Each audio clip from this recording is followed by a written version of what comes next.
welcome to the Catch Up Book Club live show. I'm sorry, there was just a countdown on the screen and we were all posing like we were posing for it's really funny. But welcome to the live show for The Hunger of the Gods by John Gwynne. This is the second book in the Bloodsworn saga.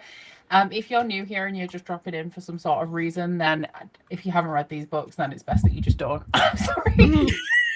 We will start off with a brief spoiler-free section, but this is the second book in the series, so if you haven't read anything from the series, then you're probably going to get somewhat spoiled. But yeah, how long ago did everyone finish this? Because it was only a couple of hours ago for me. I think I was the most recent one. No, me too. Oh, okay, no. So me and Zaf, and I know Vish as well was also last minute. We were not prepared for I finished Friday night. So I was ahead of the class for once. I also finished Friday night. But I feel like I should have read a summary because I don't know how much it gave me. Is it reading it last minute or is it having your thoughts be as fresh as possible? That's what I give to you. How you frame it. Mm-hmm. True. So I guess we will start as usual with everybody's brief spoiler-free thoughts and star ratings if you give those. Not starting with me. I'm clicking, so start with Vish. Okay then. I really liked this book more than the first book, but I'm kind of still rating it the same. I'm giving it like 4.25, depending on how this goes and our discussion. But I think I'm going to give it a 4.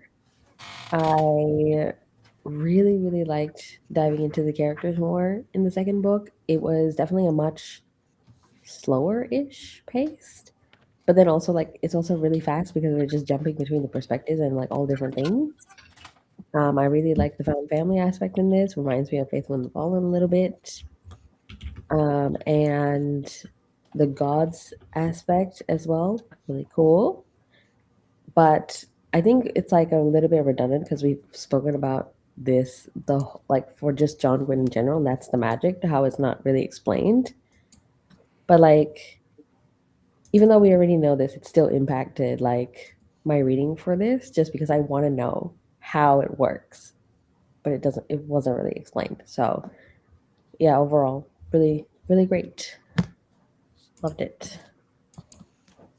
Deb? I took a little bit to settle into it. I don't know why, if it was just my brain being distracted or what, and we do get new POVs in here, and it took me longer to connect in, I think, with them a little bit for some reason. But overall, I enjoyed it. I think it's probably a lower end of a 4 for me, but still a 4-star. I think my feelings, a lot of them were similar to Vish's in terms of like getting the god stuff. That was really interesting. I like the world building around that, at least. The creatures, there were definitely some really good scenes tied to that. And yeah, that's kind of my overall. I gave it 4 stars, so I enjoyed. I think I gave like the first book like 3.5-ish. It wasn't one of my favorite John Gwynne books that we've read because it kind of took a long time for everyone to get where they were going to be to really understand how everyone was connected. I did enjoy this one a lot more. I did think it was still a little bit... It's weird because like it's not necessarily a slow-paced book, but we had a lot of traveling in here. I did appreciate that because in book 1, I really liked Orca's perspective, but I wasn't as attached to Varg and Elvar. And I feel like in this book, I did actually appreciate their perspectives a lot more. And I liked that we had, like Vish said, more found family elements, and I felt like they were really developed in this one. I don't love the magic in terms of like the children of the gods. And I think it's because every perspective that we have ties so much to like the tainted people, and it's not like a type of magic that I really love, so it feels like it's just a lot of the same kind of thing. But I do really like the gods and their presence within the series. And I really liked specifically that in this book we got to explore some, I don't know, they're not their houses, but the places where they used to be thousands of years ago. Like, they're not ruins either, but you know what I mean? Like the old ancient god places that they visited in this book. I did really like that. Oh, say the best for last. Okay, I don't rate books anymore. I don't really read anymore either, but that's not the point. So I didn't rate this, but I feel like it's kind of in line with my other feelings about The Shadow of the Gods. And for me, this is still a much weaker series than The Faithful and the Fallen, in part because I just do not really like Norse storylines or like as a backdrop. I also don't really love like a cold setting. So that doesn't really work for me. And I really struggled to connect with these characters even more so because like I have so little time to read. Like I've only read one book in the month of May, so like every time that I was reading, picking up a book that I wasn't loving made it pretty hard.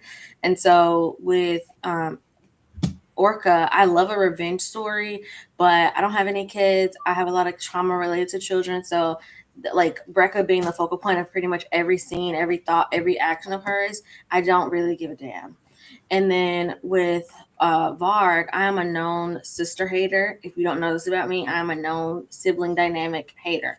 And so even though sister is obviously dead, she's haunting the narrative in a way that I don't enjoy. And it takes a little bit away from like the revenge plot for me, even though I guess you could say it was satisfactory.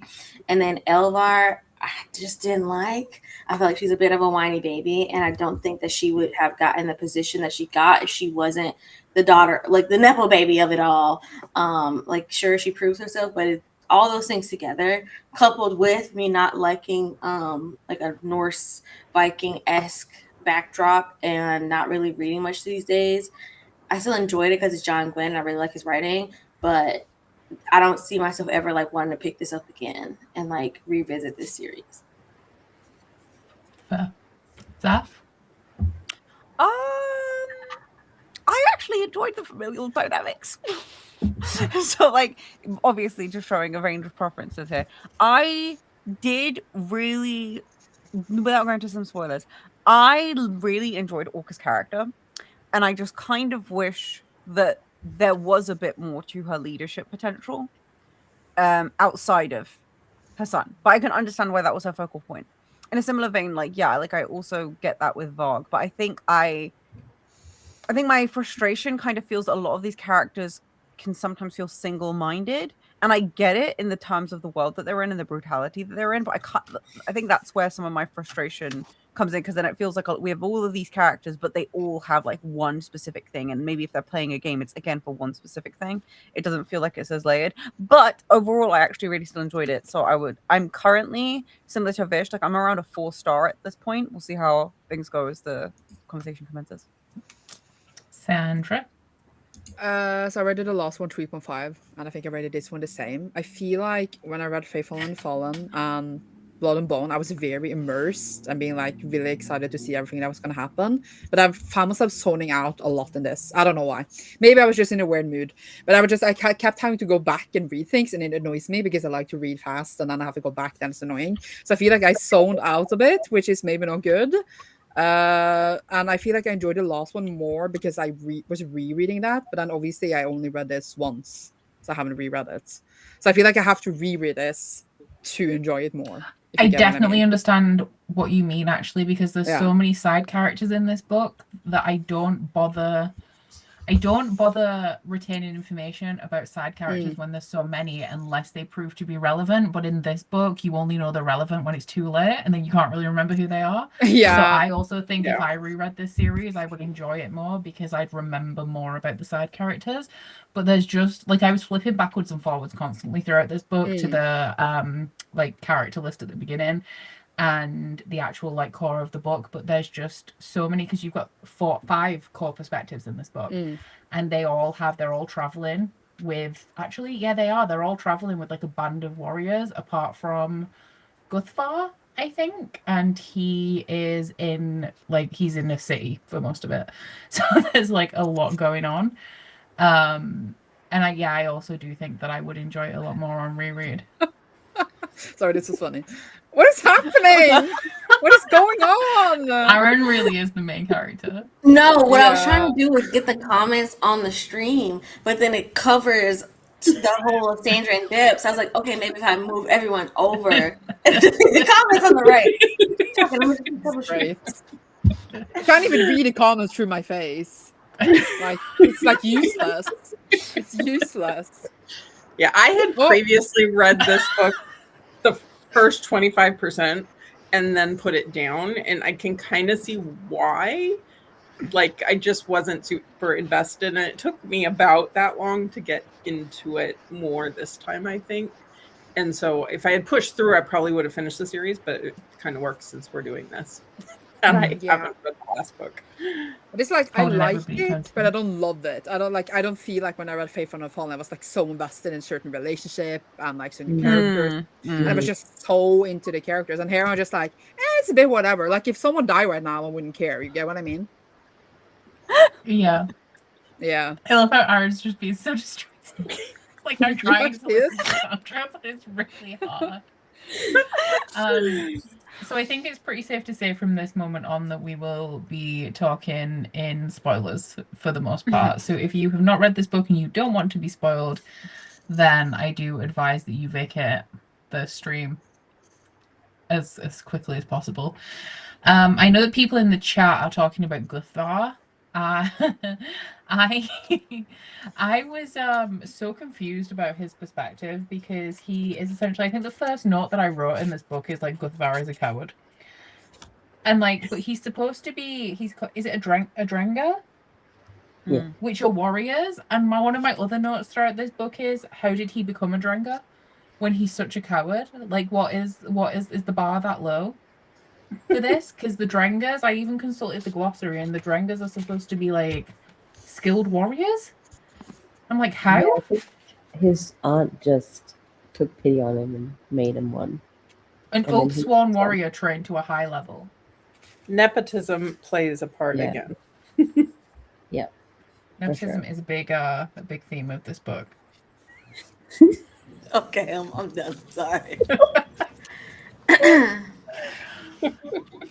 He's a Okay, Nepo but do y'all baby. like being able to just see the comments like that? I feel like that's pretty reasonable. No, I mean, That's I don't mind because I'm in the stream, so I don't Yeah. need to see. you don't see it on your screen. Okay, wait. Let me keep going. Did anybody enjoy Guthvar's perspective? By the end, he got really interesting, I think. Yeah. I thought he was a Fine. piece of shit. I thought Oh, he was a yeah. piece of shit at the That's end. I could not stand it. Like, here's the thing. I get I was maybe not meant to stand his ass, and that's why they did a good job. But I was just like, you were such a bitch of a man this entire Yeah. time. And even in the first books, and then you come in and you do all this snaky shit at the end. And the thing is, it's like I didn't mind it as much simply because, like, don't get me wrong, I was like, okay, kind of cool scene, everything. But like, my concentration was so much more with what Likrafa was doing rather than what Guthvar was doing. I just found him so like, and this is where I feel like this is where this isn't hitting 5-star territory with me, and maybe it's my fault for what I want being what's hindering me from fully getting to that territory in terms of the series, is because, as you guys were saying earlier, I really enjoy the presence of the gods. I really enjoy whenever they are on screen or in a scene and how they interact with people. And I understand a lot of the focus is obviously of how these people are navigating this world, where the gods were gone and now a lot of them are coming back and all this other stuff. But it's just that every single time a god was on screen, even for a really short period of time, like Rotto later on, dude, that shit was so cool. And so like just seeing their actual proper faction warfare dynamics and their actual arrogances and stuff like that was so much more interesting to me than like bitch made man do bitch made shit. Like, I just kind of hope that in the next one we see a bit more of a concentration on the actual gods directly interacting with our cast, more so than a lot of our cast essentially responding to what the gods are doing. Though I understand that's kind of what the plot is more about, but still.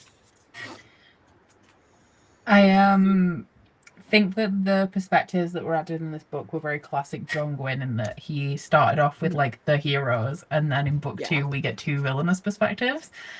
Hey, she did it. How? Sorry. Listen, you was watching the whole time. I do think I liked Bjorn more as a villain antagonistic POV. I didn't, because I don't feel like he necessarily is one. I feel like he could be one who switches sides at some point, and I feel like that's why we're getting his perspective. But Guthvar, on the other hand, very much is well, a villain. He's spineless, if nothing else. Yeah. It's giving Lycos. But I wouldn't Like- say Lycos was spineless though. No, obviously he was way better than Goodspark. I'm saying like the perspective Yeah. part where like Becca was saying it's like classic John Wynne where we have like the I feel villain like perspective. that kind of takes it out of it for a little bit for me. Like, I like for people to really enjoy whatever it is they're doing. Like, I don't necessarily, like, for example, cheating in books, I don't necessarily mind it, but like, have a good time while you're doing it. Don't be miserable, like, I shouldn't have done it. Well, if you knew you shouldn't have done it, then why did you? So, if you're going to be an assassin, I hate a reluctant assassin. Besides Fitz, my baby. But, like, in general, like, why, if you have to kill people anyway, you might as well have a good time. And so, if you're going to be a villain, being a villain that doesn't enjoy your own villainy, it's just like, well, you could stop. You could do literally anything else. And so, like, for me, the lack of commitment, which I guess ties into like the spinelessness of it all, but it does detract from my enjoyment because if we think about what was her name, the girl, the pregnant girl from the last one, Farka. Frita. Yeah, Frita. Yeah. loving that shit. All that weird Frankenstein, she was loving it, and even like the remorse that she felt, like I could understand why, because she had been made into this thing, and so that's a lot more enjoyable for me to read than like whatever this was. I'm interested to see what happens with Guthvar's POV going forwards because I want to know how long this plot that they were hatching at the end of the book was in motion. Because he feels like somebody who goes wherever the wind blows. Like whoever gives him the best offer at the time is whose side he's going to be on. But I'm like, has he been playing the long game all the time because it's his aunt that is the one that kind of orchestrated this? Or is this just something that's popped up last minute? I know he said that he met with, is she called like Reefa, the dragon lady? Yeah. He met with her and she took that big scary giant wasp out of him, which I mean that was a moment. And that's when they kind of decided to switch teams properly. But I'm like, has his aunt always been going along with it for a chance to overthrow it? Because I really enjoyed the perspective of the queen actually, because I felt like she was quite a neutral party. She wasn't necessarily villainous like some of the characters that we have in here. That's one of Hamilton's cat hairs, by the way. Just watching. Because he sat on my knee and he's like very hairy and yeah. Anyway, yeah, she's not villainous, and I felt like she had the opportunity to be one of the good guys, but not anymore. R.I.P. Helga. I was shook. I heard that, that was the moment that I was like, I gasped out loud. Did you vlog this? Yes. That battle at the end was really something and really epic, at least between the two gods. Because, like Zap was saying, like that was, like the gods itself was the most interesting part of all this, and then seeing that battle at the end was like really cool. I just hope that we get more of that in the third book. I'm sad that we didn't get much of Anna. Anna just disappeared. Literally, Max Snap, feathers flying everywhere, and that was it. That's crazy. So upsetting. It was like, it really sucked because also she had such a cool introduction. She was like, "Where are my children? And where's that bitch?" And then like Grandpa appears and she's like, "Oh, you want me, yeah?" It was so good.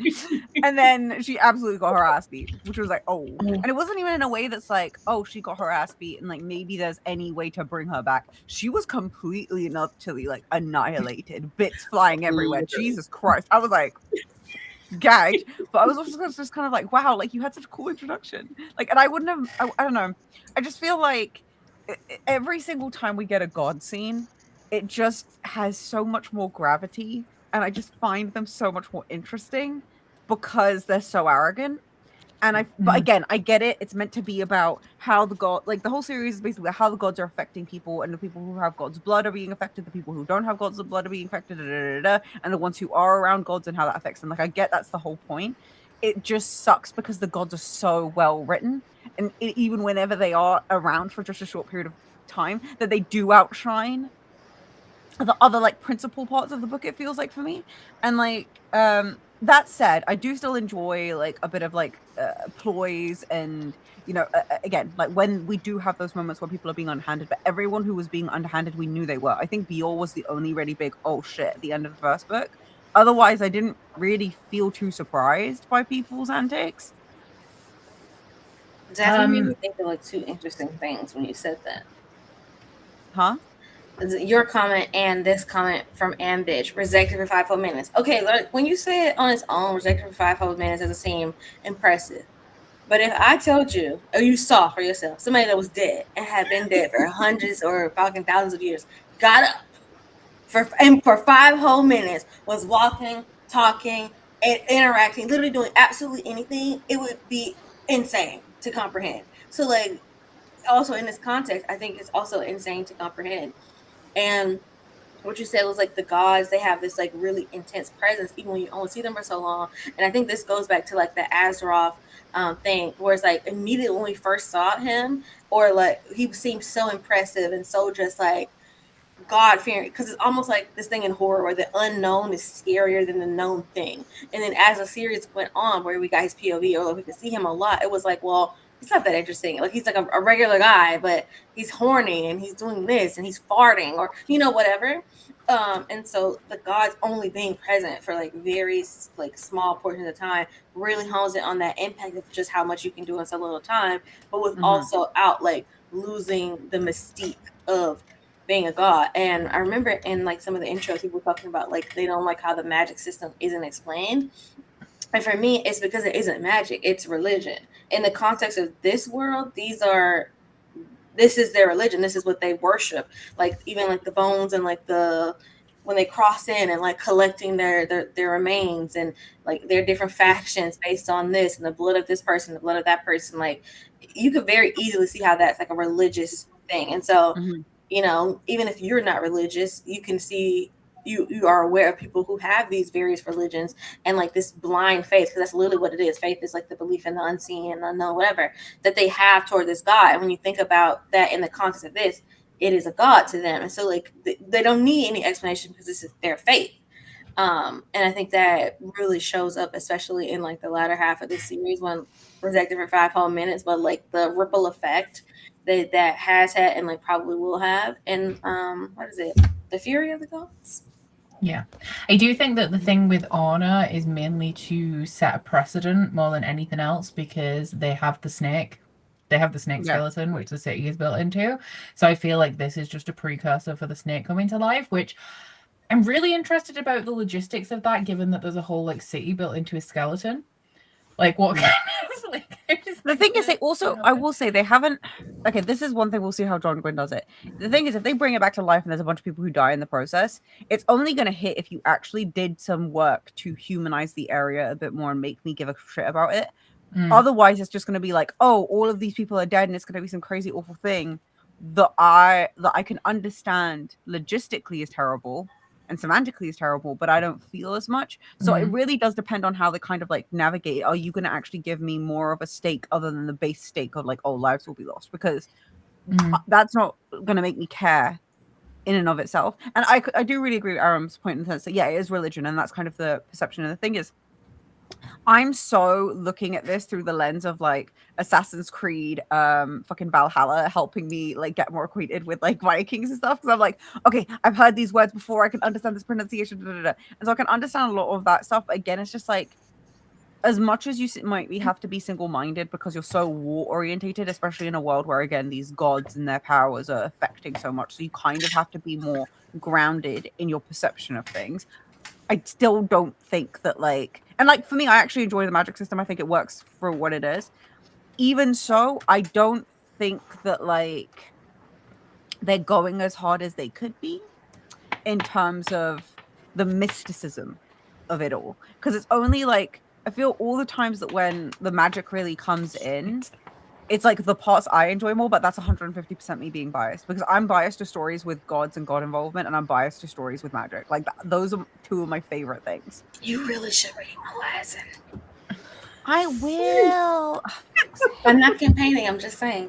I think You say this every time. I think you as an individual would enjoy it based on the things that you already like. I think something that leads into.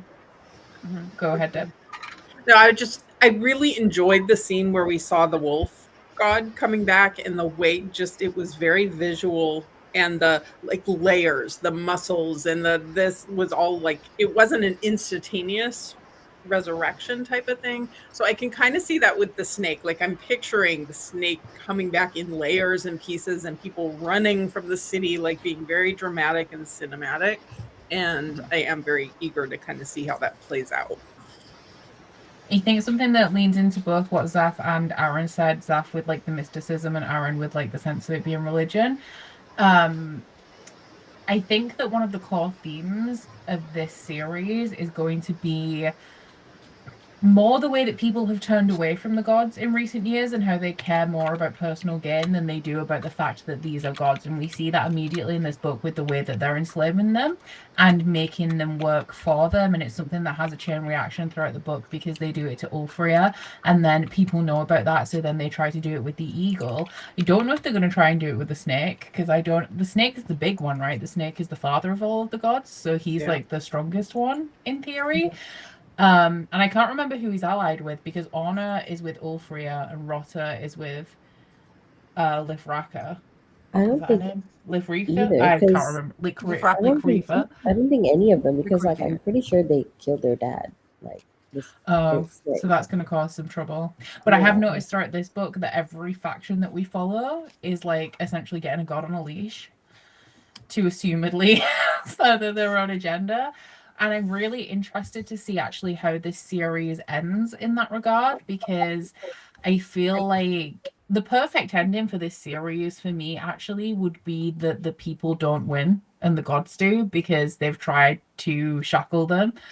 And that's not really a smart move. But I don't know, given I what don't we've think- read from John Gwyn before, he does tend to go for an ending on the happier side. So I don't We know don't if like that's a gonna happy happen. ending. We want people to die. No, sorry. So I think I said this previously, but 150%, the snake makes me think of the world serpent, which is like big Yeah. thing in Mhm. Norse mythology, right? Massive fucking dude, and that's also why he's meant to be massive enough to be a city, right? And then on top of that, it makes me think of like someone else mentioned it, but 100% also makes me think of Ragnarok. But then what that could potentially be seen as is a way to completely eradicate the gods and normalize the world so the world only belongs to humans and people can't do all this interfaction warfare. How that could potentially affect the tainted or see the witches and stuff like that, we have like potentially we can see, but that's kind of where my brain is at in terms of how they could do it. In an ideal world, I would love it if the gods like fuck everyone over, it'd be great. But I also am just like, it might be another whole situation of like, oh, with all these different kind of humans and their will to live and like how all these different factions kind of come together to realize that the gods are kind of really shit and they don't actually help anything. So we'll get rid of them all. I could see that just being how they deal with it. They deal with the gods and then it's a new world where they don't exist. Mm. I feel like they Like, would have to even- band together to be able to do that though. Yeah. And I don't foresee that. I also don't know, like, And is would there a way to purely get rid of a god to the point that they can't come back? So part of me wonders, right? Like, what if you just yeet, like the fuck, was it in the first book or something? Someone was like, yeet, no. When the Elva was going to hunt that dude with her band of people, and then they went to go get that man, and then I think his wife or something like yeeted something like lava or some bullshit like that, like a book or whatever. A part of me is wondering, is fire still like some kind of purification in this world? And what is the value of that? I don't really remember what the hell that whole situation was. But another part of me is like, if you completely get rid of like the material version of something, so there is no remnant to bring something back, is that a way of like getting rid of them forever? From what I can tell, you have to have a full, complete skeleton to be able to resurrect the gods. Yeah. And it just so happens that because the bones are so valuable that we have all of these complete skeletons, even though that would be highly improbable, apart from the ones that were on like the battleground that was like mythical and nobody had seen. Like the fact that they've managed to find every single bone of this eagle and reconstruct it somewhere after thousands of years is wild. So somebody actually put in the comments like, how long is it until you can, like, how long until we can resurrect Orna again? I was also wondering that, but I wonder if obviously because the gods are aware of how to resurrect them, whether they're going to purposefully take parts of her away so that she can't be resurrected. Yeah. No, 'Cause 100% they could do that and put them all over the place. Yeah, I think it's going to be a case of like separating them and like burying them in like various. Also, if But- you throw them in the sea, you're screwed. Because how are people going to get into the depths of the sea and stuff like True. that? Yeah. That's one of those things where I'm like, this is you leaving the door open for something in the future, or making like a bearing a lead for later, because you could just as easily destroy it and then it can never be Yeah, put exactly. together, or instead you're gonna hide it, you're gonna bury it, you're gonna put it somewhere in the ocean, and then in the next sequel series 1,000 years from now something washes up on sea and little Johnny goes down to the water and he gets it, and all of a sudden here we go again. And so it's like I see a lot of that in series like this, especially John Glenn loves to do his little Easter eggs like this, especially we saw in like A Blood and Bone. And so that would be it versus destroying it. My thing is, I'm hoping that the gods get together, because like you said, we have like each team has their god mascot basically, and if the gods just say to hell with it and they get together, they can destroy that faction, and then they can go back to fighting each other. But then they've already like asserted this level of dominance over civilization. That's also what I heard. Hope happens, and then they destroy humanity. Yeah, I have also heard. Oh, sorry, go ahead. No, I also want to see Iskandar because they have gods as well that fell when these gods fell.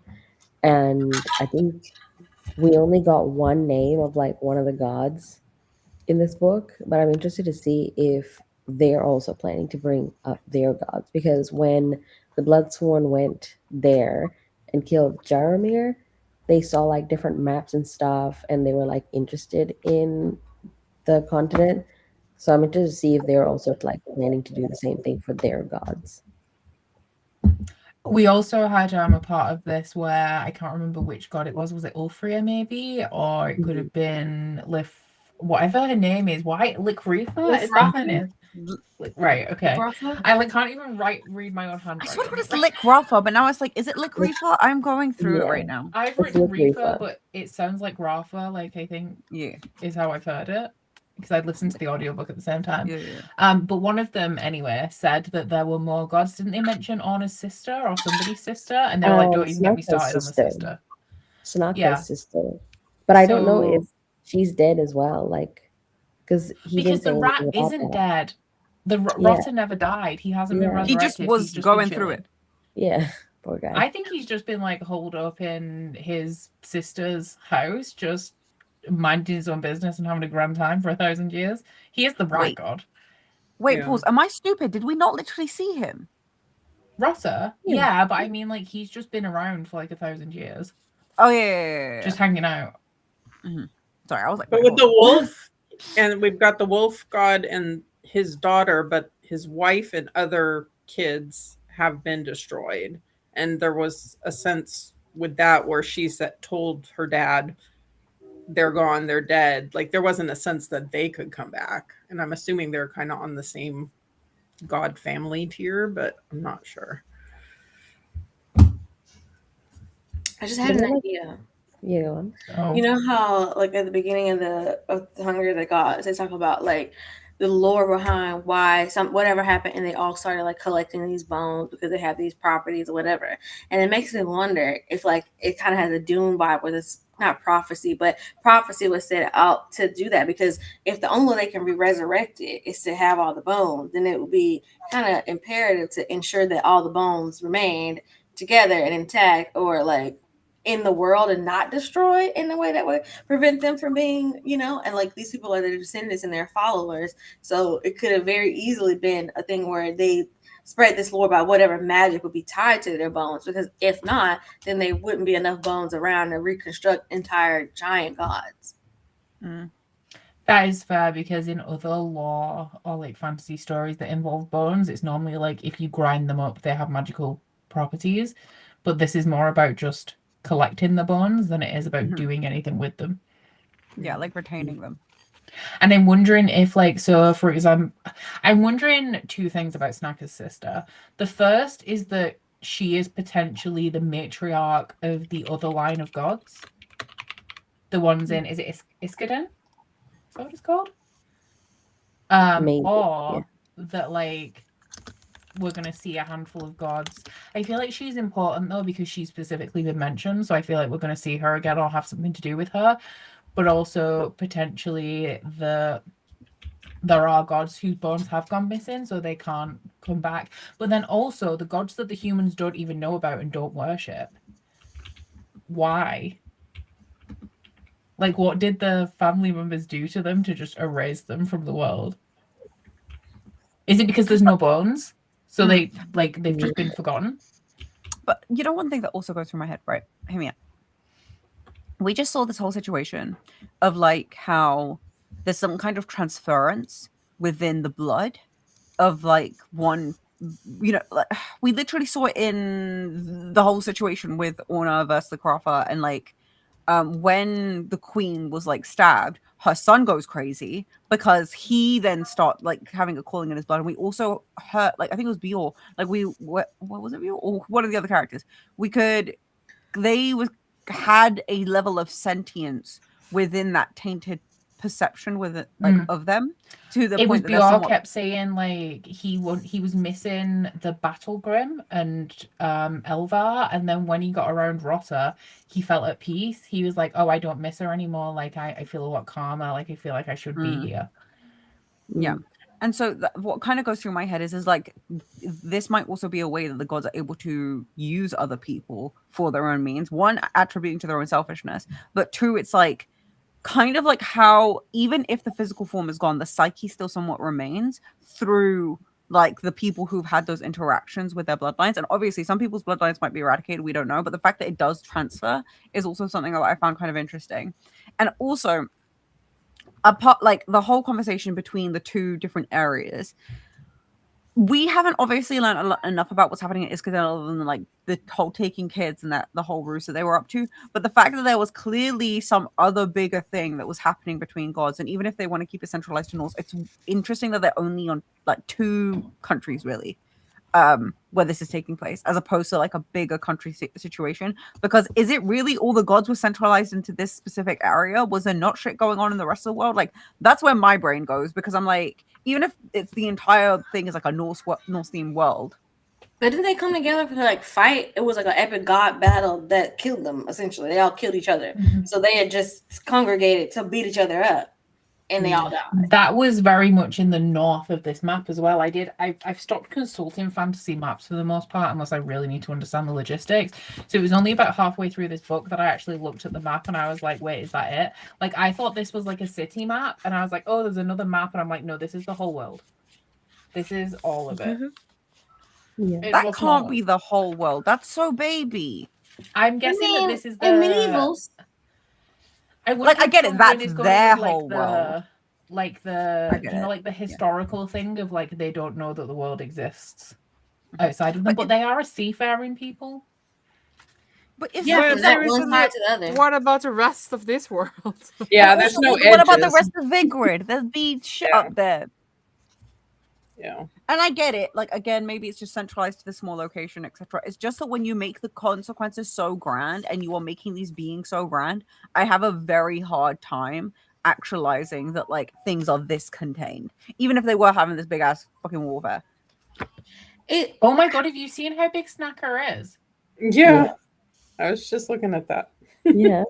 The Have you just entire realized width. that? The snake god, have you seen how big he is? He's on the map. No, look on the map. Look at him on the map. Yeah. I can't find He's a him. whole mountain range. Is that him? That's him. I thought it was just a mountain. But And the way It does like, look like bones. not This is Or the first pass time you're through seeing a map. It will be hard to smother those bones if they don't. So if You they know break what? it I back, never that's like- clocked. I never clocked the skull. But no, that furthers the point. That motherfucker could literally just go ree, and flatten everyone. yeah, GG's. pretty much. See, With the that thing that's sound. making me question this, because the more we talk about it, the more I'm like, okay, this would be really good. Because I feel like, especially with the themes that we're having of enslaving the gods, I feel like there's a big discussion here about hubris and humanity and how humans think that they're above everyone and everything else. And these people all have their own agendas. And they're like, yeah, let's just play with resurrecting gods. Like, that's a really smart thing to do. And I want it to end so badly for all of them. Like, I want them to destroy their own world through trying to control it. Because You effed yourselves over, bro. But I will say, like, the very side tangent, the monster enjoyer in me really enjoys his size. that's too big, Sam. It's too big. Saf, you can't even fit that. I'm having a lot of like contact If brain you have blasts from Zaf But what you said about like them still being able to influence, like made me think about if you've read Stormlight, if you think about like the Stormfather or whatever, and Honor and whoever, like they used to be physical beings, but they aren't anymore. But their like consciousness is very active and very present and very influential in the world. And then like some I haven't read characters- those, but yeah.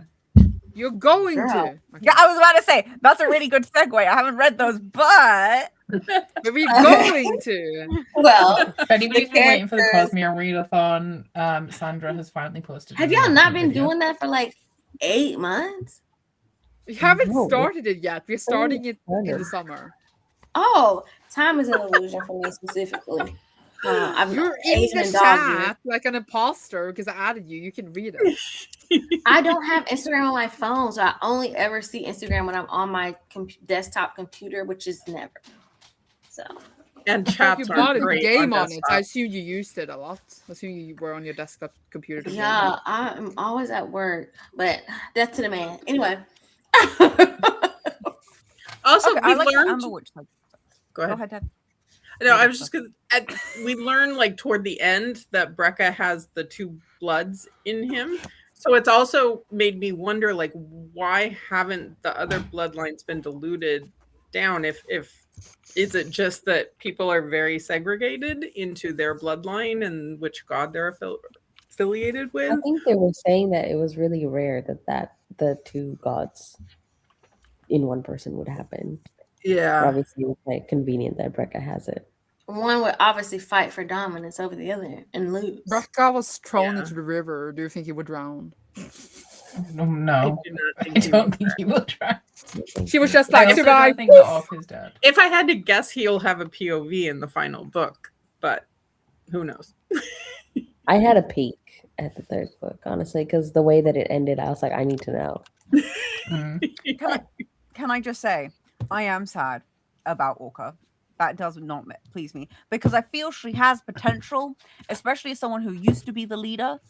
She just could have just done more shit with that. You know what I mean? And it's just like, it sucks. I don't like the way she died. It's already like, it sucks that she, like, one, I will say, okay, let me roll it back.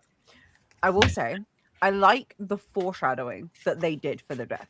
Like, the way we see more and more of these like spiders get more involved. And literally, before they even go into the whole place with the kids, they already were dealing with a spider and they killed it. So they were able to get out of that situation. But then at the end, when she finally has a kid, she's not able to get out of the situation. I do kind of like how they proceeded with the framing of it. Even so, I just feel that she was such a badass and she had so much potential as someone who used to be the leader of those people that I'm just kind of like, a part of me like holds on to this very naive hope that like maybe she could just come back. I don't think she's dead. Based on how it ended, I don't think that she's Yeah, dead. 'Cause I I'm there's just no don't thinking- body. though, Bad. I There's no don't body. think that if she isn't dead, I don't think she's going to survive the series because she's a mother character. Like once she saved her kid, she has no reason to live in terms of like narrative purpose. Yeah. But But they like, just even go beyond to that, a farm with her son and live peacefully. I don't think Well, I she's guess dead. her son isn't the chosen one, so she could live happily ever after with her kid because she's not preparing her son for anything. But I don't know. John But this is Gwynne also just where- doesn't have a good track record. This is where what Bjorn said is also like the situation that happened there as well is important because the thing in his head was like, leave her. She's going to get her kid. When that happened, I was like, oh, nuance in your character other than the fact that you still miss Elvar, was your smashing Merc or whatever the hell. Like the one other thing that was going on with him. But I was like, oh, like there's this other part of you inside that's actually able to look at the situation logically, but your dumbass still decided to freaking be all up in her business and not just let her leave with her goddamn kid. Also, oh my god, that other kid pissed me off bad. Because what do you mean? You're seeing these people go away. The one that and you're started like, screaming. Yeah. I hope your head gets bashed into the cave wall, you dumbass. Oh my Oh, god, I I was love so that. irritated. That's intense. Does anyone like these series more than the last ones? I know. I don't. I The know a lot public of people do. in general do. Yeah. The public? Who's the public? We don't care about those people. No. General readers seem to prefer this over the other. Who are these I- general readers? I like Man. the like gods aspect more in this series than the Faithful and the Fallen, but I like Faithful and the Fallen more. Guys, I spoiled myself. I just did this, and I spoiled myself. I'm not going to say anything. I Right. just had another brain blast. We already, I don't think Orca's dead, but we also live in a world where we have already established that resurrection is a thing. True. And resurrecting the gods is a thing. So it would stand to reason that if you extrapolate K the two, that resurrecting the offspring of the gods is a thing that is also possible. But I think Orca's alive. We're gonna find out very soon in the first couple chapters that she's alive. But if she is, I think even if she makes it to the end of the series alive, once she has rescued Brecca, she will be crushed by the weight of all the things that she had to do to get to that point. And it would be kind of over for her anyway, because it's almost like if you want to go Vampire Diaries on it, it's like she's turned her humanity off in a lot of ways to get to this point. And there are instances that we see in the first book and in this one where like it kind of comes on a little bit, and so she does something maybe out of character or like not completely in alignment with her goals. That always sends her the fuck back. And then she gets back into it, and so like this brutality and all the things she had to do in this life that she had really worked hard to leave behind is all going to come like crashing down if and when she rescues Brecca and she's still alive, where it's like she wouldn't want to live and as a person who had done all that to like rescue her son. I'm conflicted on the whole Faithful and Fallen verse this series thing at the moment. Simply You because really liked the Faithful and the Fallen, though. I You were really into did, it. didn't I? Like, Yeah, I it was really, fun. like, Don't so it's gaslight yourself here. surprise. Don't gaslight yourself. What do you mean? Don't gaslight yourself into thinking that you like this one more. Oh no, okay. I thought you were saying that I don't gaslight yourself into thinking you like Faithful and Fallen. Hold on, what? No. No, I think you like Faithful and Fallen. It's just No, I really Yeah. liked Faithful and the Fallen. I loved how to be honest, I'm so biased. I care about women more than anything else. I liked how the female characters were written. I liked how they talked about autonomy. I liked the way the angels were massive pieces of shit and the bad guy faction worked. I really enjoyed all of that. But it was more so the post series that I liked than the original series. For this, I don't know how I feel because I just feel like it's like okay, I figured out what annoys me. I figured it out. So in Faithful and Fallen in the post series, there was very clearly like mainly like two factions, like two kind of sides with the normal people's kind of stuck between, right? But here you've got all of these different gods and other factions that are affected by them. I think my frustration is even with all of those factions, people still feel so single-minded that there isn't enough interplay between them, as opposed to because we had less factions going on in Faithful and Fallen series, it was more that we could actually delve into between people. That's at least how I feel. I think that I prefer the writing style of and the slow build and the wider range of characters and the depth of emotion that you had in The Faithful and the Fallen. And I appreciated the themes of Blood and Bone. Even though I think the writing style of this and of Blood and Bone are comparable, but with of Blood and Bone, you already had all of the Faithful and the Fallen world building. So it didn't matter that you weren't getting as much depth in that. And then the thing that I really liked about that series was the horror elements. And then the themes that we had of things like abuse of power, and like systemic abuse and like all of that kind of thing. Whereas in this, I was expecting it more to be along that line where it had some like deeper theme, which I'm not really getting, you know? Like there are obviously, as with all fantasy, there are themes there, but nothing as like, I guess, pervasive as what we saw in A Blood and Bone. To be fair, I was horrified about that tongue parasite. That was horrendous. No, that reminded me of the ants, you know, horrendous. it's like how we randomly had ants popping up in The Faithful and the Fallen just for like horror, like moments. Do you remember? You know what this is making me think, right? Isn't it a weird concentration on the mouth area? Because you got teeth eaters, you got a tongue eater. What's next? A gum eater? Like what's going I on? love Here? Wesley, by the way. She's Me so too. cute. I love Wesley. When she had too Kinda many teeth reminds for a me- pouch. She kind of reminds me of that bat from Anastasia. Am I wrong? Oh, Rasputin's little Yeah. dumbass. Like, yeah, Yeah. I forgot his name. But his it's something with B. Bartok. Bartok? Bartok. Life and death is in the power of the tongue and all that. I do think part of what obviously it's very clear I like Faithful and the Fallen more, but I think also in Faithful and the Fallen we're a lot closer to the like the character's internal conflict. Like Brecca and Orca, for example. Brecca is kidnapped very early on in book 1. So me as a reader, and he doesn't have a POV really. So me as a reader, I wasn't that connected to him and invested in him. And like when we first saw like Orca's POV, I almost thought Thorkel, is that what was his name? I almost thought the husband was the main character, given how much focus there was like on him at the beginning. Like No. at least from her POV, Orca was almost like a background character in their little family, based on how it was perceived. So if Lord, all these fucking names sound the same. If Brecca had been kidnapped, for example, at the end of the book or the second book, I would be more invested because I would have gotten more time with him. Would have gotten closer to him. I would have felt something in that story, which is akin to a plotline we could have in like Faithful and the Fallen, where we've seen characters get separated.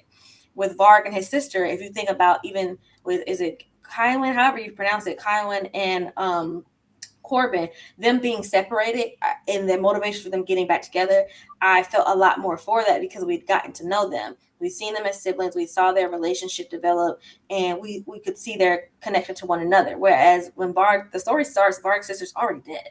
So like that's another internal conflict that's really motivating him. But because I didn't really get to see that relationship be formed, I don't really have any connection to the actual things that are happening to Adventure. I don't really care. That's how I felt about Varg in book 1. And so it's like that's 2/3 of the story. And then as we get more and more characters, it's like the conflict that they have. We're at the like 11th hour of whatever the conflict is and what they're trying to do to resolve it.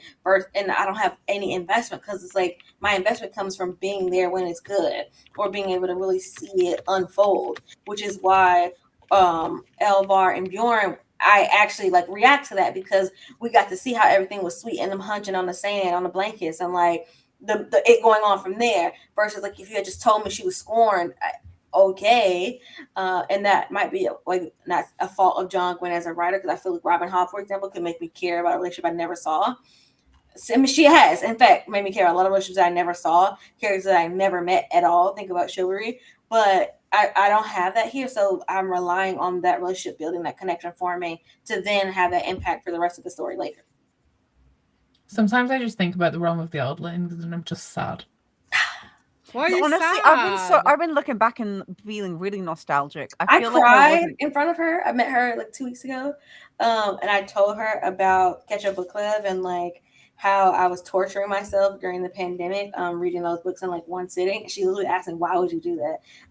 The pandemic was like bad enough. Why did you do that? Why did you read them all in one sitting? Why did? Whatever. I was trapped in Thailand, and what else was there to do? Now that I You got got up, didn't you, with the book club, by reading like 9 books back to back or something like that? I thought Aaron was a host in that. This is way back in the beginning. They were reading. I'm like, oh, I never heard of this. Let me get it from the library. And I read the first. I'm like, damn, that was 50 pages, as long as fuck. And I just sat there and I read the whole book. The next Casual Book Club is just Robin Hobb again. No. And then I went to this bookstore and I would love found that. the second 2, and I just read them each in one day. And I just kept going until I was caught up. I'm wondering I if like the shift in, because if you think there's like a very big narrative shift between The Faithful and the Fallen and Of Blood and Bone in this series, and I'm wondering if this is a less of, there's 2 things, because I've spoken to John Gwynne multiple times. That poor guy never sees me sober. But the first thing is that he wrote the first series when he was off work. And this is just like had a day off. No, he'd like taken like an extended leave off work, and he was writing the books mainly for his own children and as just something to do to occupy himself while he wasn't working. And so that's why we have such strong like fatherly figures and stuff in The Faithful and the Fallen. So I'm wondering whether the reason why The Faithful and the Fallen is a lot more slow moving is because he didn't write it with the intention to publish it or anything. It was more like something that he was just writing for his kids. And then when he moved on to the next series, he had the opportunity to change the style because he knew then that he was going to be published. Or I'm wondering if it's more to do with a trend in books in general and people not being willing to continue on with the series, like if the first book is slow. And I don't Maybe- kind of know where we are with that. Because like Maybe I just read a all book. I authors should just write for their read kids. I read the Book of Fallen Leaves by I.S. Tamaki, and I honestly don't think I can say I have ever read an epic fantasy book when only one book is out in the series. So it was really hard for me to make a judgment on that book because I feel like it has so much potential for book 2, but book 1 on its own didn't wow me. But I feel like there's so many epic fantasy series that don't wow you in book 1 because it's more just like a setup, and then when you go into book 2 it's like where the series actually gets good. So I was like really struggling with that book because I didn't know how to decide whether I wanted to continue, because I didn't have book 2 and I'm going to be waiting ages for book 2, and by the time that rolls around, like, am I genuinely going to go out of my way to pick this book up if book 1 didn't wow me? But that's how all epic fantasy has been for such a long time. So now I'm wondering, with like people consuming more books and like so many more books on the market and competing for readers' attention, whether there is a pressure to put more in the first book to make people want to come back if they're waiting for that release, as opposed to how it was, say, like 10 years ago. Yeah, then you could just write That's a shit. good point. No. I'm joking. Now, obviously, your interactions with him are much more recent than mine. So when I interviewed John Gwynn in 2021 as like part of the release of The Shadow of the Gods, and at that time, it was very intentional to write something that was like completely different from Faith on the Fallen. Because if you like zoom out a little bit, I would say that Faith on the Fallen is very classic fantasy, and that's what I personally love about it. Whereas the Blood, what is this series called? Bloodsworn Saga. Bloodsworn. Oh, that is the name. Okay, perfect. The Bloodsworn Saga is very much a modern type of fantasy tale with the pacing, with the characters, the amount of female characters, with the point of views, like the length, all of that. And for new readers who aren't, or people who have that commitment issue, the lack of attention span, a variety of other things, a book that's more action-packed, that's a more contained world, that you don't have like 7, 8 books to get into, is more attractive as a newer reader than like a series where it's 2 interconnected series and there are 7 books and things like that. And so I think it was people who want to read fantasy, that like fantasy of today in this format, but in like his writing style. And I know a lot of publishing deals recently, like you get the first book and it's like, if it goes well, then you get the second and the third, which is why like sometimes the first book in like fantasy trilogies will like function almost like a standalone. You can even think about Mistborn like that. Mistborn book 1, The Final Empire, functions as like a standalone. And then there's like another like story that's being told in books 2 and 3, but they're all together, but you can stop at book 1 and be done. I think that's why we're seeing increasing amounts of duologies as well, because it's easier for publishers to commit to a 2-book deal than it is anything bigger. But I feel like stories are suffering for all of these things. I feel like epic fantasy needs a slower introduction to really get you invested. But then apparently there's people out there who feel differently. There's people out there who like to just get to the action, and I'm Those not one of people out there need to get their shit together. See, I'm so extremely biased though. I think because like as we all know, I love Game of Thrones, and I think that was an extremely strong first book, and there was so much shit that happened. But it is set up because the actual plot only starts at the very end of book 1. The whole thing that everyone fights about only happens at the end of book 1. 100%. But I also feel like it kind of set a really good groundwork, because obviously the books were way more the thing I love, magical, than so like the TV show adaptation or whatever. But that's why I'm just kind of like, I do get giving more authors a chance. And maybe this is a situation where before longer book deals, they want to see if someone can handle making shorter book series and like how that turns out before a longer book deal. Because I don't feel like I've seen anyone to a degree of a Hob level series come out. Sanderson. No, other than Hob and He's been Sanderson, around 20 years now. Yeah, like other than that though, I haven't seen anyone new consistently be making a longer series. Like I haven't seen like a big series. You gotta zoom out. Even they weren't longer series. It's a trilogy, a quartet. Yeah, then they add more and more. But that's why I'm kind of like even in the last 3 years, can we think of anyone else who's had like another 6 books series that's come out? Like that's been. How can they have 6 books in the last 3 years published? The only ones like that let's say 3 came out and then another 3 or some shit. The only ones that I can think of are people who have self-published and are getting traditionally published. Because I could tell you a bunch of fantasy authors who are doing that, but they're all indies and they're now getting trad pub deals with like the Broken Binding to publish 6-book series that already exist. So they Yeah. already know that they have the fan base. They already know that those books are going to sell. Ryan Carhill obviously is his book, like, is it 5 books, Aaron? That series? Yes. And If you don't then have the novellas, yeah. Philip C. Quintrell has just been published, and he has, like, I think 3 or 4 series set in the same world. So I Mark know J. examples of too. that. Maybe like Mark Lawrence. I mean, he has a lot. Yeah. He started publishing though around the same time as Brandon Sanderson. He started in like 2005 to 10, somewhere in that range. I think Sanderson was 2006. Was Elantris maybe? I think it Or- depends on the type of story. It depends on the publisher too. Like, not this wasn't super long ago, but like Jen Lyons got a 5-book deal from Tor for what is it? I think it was technically a 6-book deal, but it was 5 books and then a standalone. And like today, and now it's finished in like 2023. I think maybe it was the 5th book was published. You're not gonna see anybody like signing on to a 5-book deal. They're like maybe a trilogy, and then if that performs well, duology. Not I to mean, mention look at also- Samantha Shannon. We've just had book 6 announced. Somebody sent me a message and was like, "Oh, I've been reading this series for 7+ years," and I'm like, "The Bone season was released in 2013. That's when I read it. Like, that's how long that series has been published." Yeah, I hate the way she's doing that. That's a topic. But that's for because another she's day. been writing on the other ones. The Dragon books. The Yeah. Dragon book. The money grab of it all. Roots of Chaos. But also, I think if you think about Michael J. Sullivan, it's the same situation. But a 6-book series where the books are 300 pages, is I think, especially with the cost of paper, is a much easier sell than a 6-book series where each book is 500, 600, 700 pages. You're going to have to pick. Do you want a 500 or 600 page trilogy? Or do you want that many books and the art of the writing where you can write a compelling narrative with good world building, with character development, all that in a succinct amount of pages is lost. Like a lot of authors are needing hundreds and hundreds and hundreds of fucking pages to get the ship off the ground.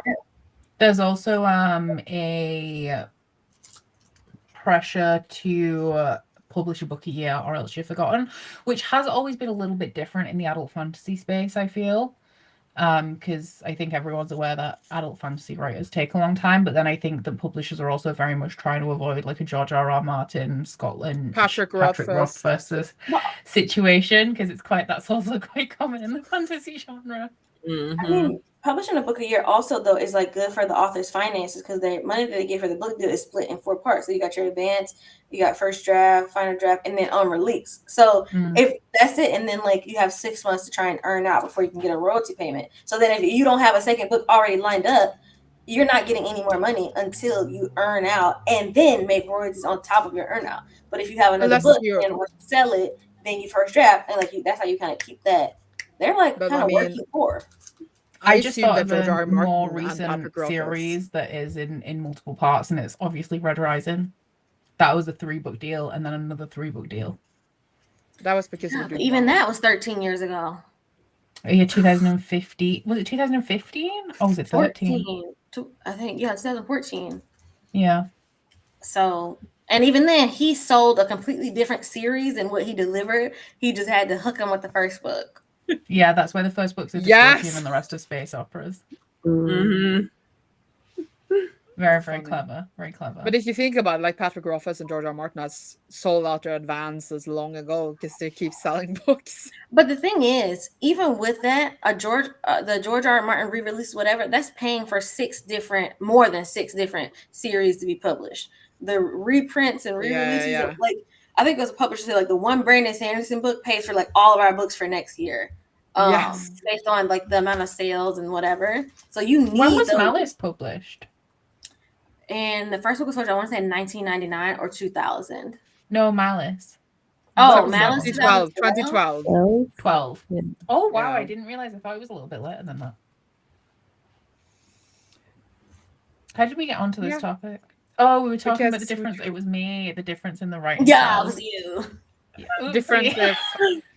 And then that the John Snack series is a duology as well, which is interesting since he writes these like epic, longer things. So duology is interesting. Yeah, that'd be interesting. I think that the page count is pretty beefy. I think they're going to be bigger than most of the Bloodsworn books. It would be fun, maybe. I don't like duologies in general. I think every duology I've read should have been a trilogy or a standalone. I feel like Standalone, it's that always tries to do that too or the much. reverse though. What do you mean? People you read, you're like, this really could have been 2 books. Like they really could have cut this and cut that. It depends how This much together could've been 2 development you books. want. Because I just think, like, when they do, right, authors that do a duology tend to do book 1 the same way as book 1 of a trilogy, and then they try and do book 2 and 3 in one book, but for the same length as, like, the books aren't any bigger either. So, like, if you think of the most recent one, I never finished duologies either. Like, I really procrastinate on them. But, like, the Kristen Cicerelli Rebel Witch duology, book 1 had really good pacing. It was, like, very slow, like establish the characters, the world, the situation. And then book 2 had none of the enjoyable things about book 1 because it was all of the plot of like 2 books condensed. Because you're putting all of the plot of the series in one book, you're not getting anything else, no slow moments, no character development. Like it's all just like really fast paced. Did you read the second one? Yeah.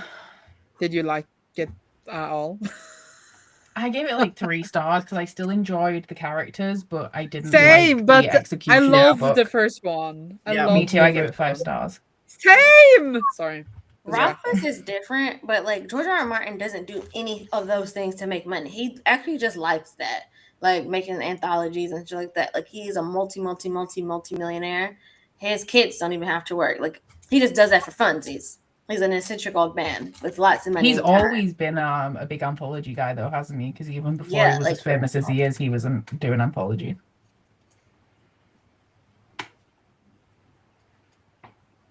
I'm Also, interested to because- see what John Gwynne does with a duology. I'm also interested in this new world because I don't. Is Slavic like The Bear and the Nightingale? That's I Slavic, hate right? that shit too. I love The Bear and the Nightingale, so I'm interested.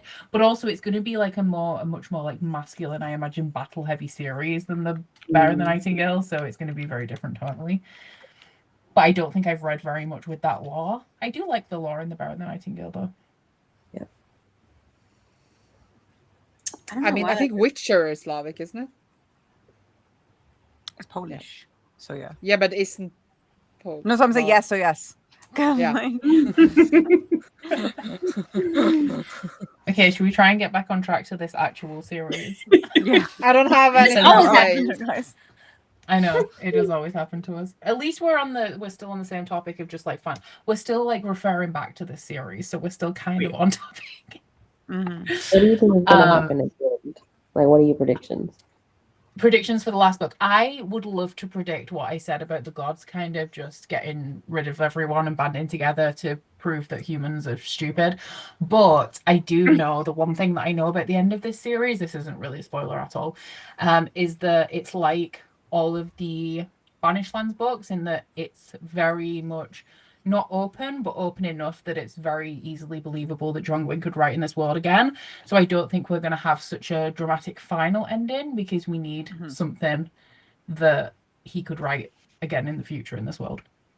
I think you'll probably revisit the Iskadar gods, probably, is what my prediction would be. Like, for the whatever follow-up series. But for the prediction of this series, I feel like we're definitely gonna, I mean, based on the cover, Snaka's gonna come back. But I also feel like his sister will also be back as well, because why mention her if that's not the case? Did we get any information about her apart from just her name? She is the unmaker and he is the maker. And that's Is all she we a got. snake? I think so. I mean, I would assume so. Actually, yeah, I'm pretty What sure. if they said it's a What if we snake. bring him back and it's actually her? That's what I was thinking as well. Then what the But- fuck is he? Where the fuck is he? Then Maybe he's in the Ulfir sea. says, like, when Ulfir saw the skeleton or whatever, he's like, "Oh, father." So I'm guessing it's. Oh still yeah, they would Snaka. know. Yeah, She couldn't have grown in size. But I love. Sorry, just for the comments. I love Enar, half troll. He's great. Is he the one who's obsessed with cheese as well, or is that one of the other no, ones? that's starts with an S. I liked him as well. Yeah,